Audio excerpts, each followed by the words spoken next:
and a Kallithea to you from Voula in Athens, which is on the outskirts. You have to get your Google map out, put it online and see where we are there. Voula Park is just up here, and yeah, I wanted to start the video from here. So today, walking into Athens centre along the coast, and then you'll get a good glimpse of how the walking is here.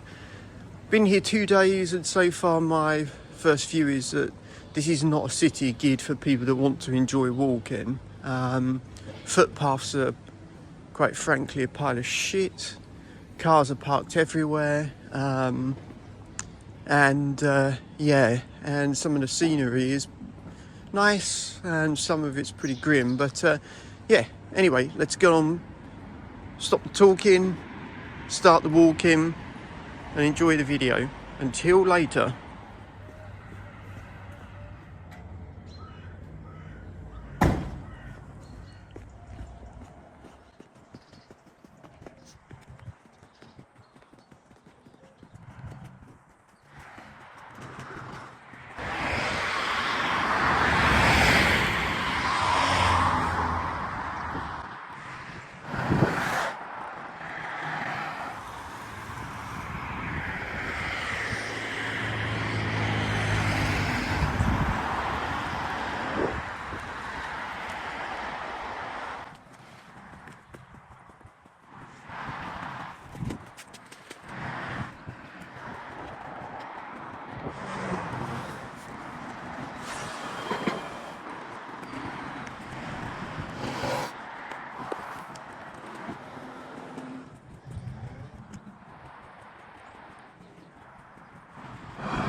quick roundup here. So that's from Voula to Athens Central, and yeah, I'm not sure where to round it up, so here's about good enough. So right, over and out, and more videos to come.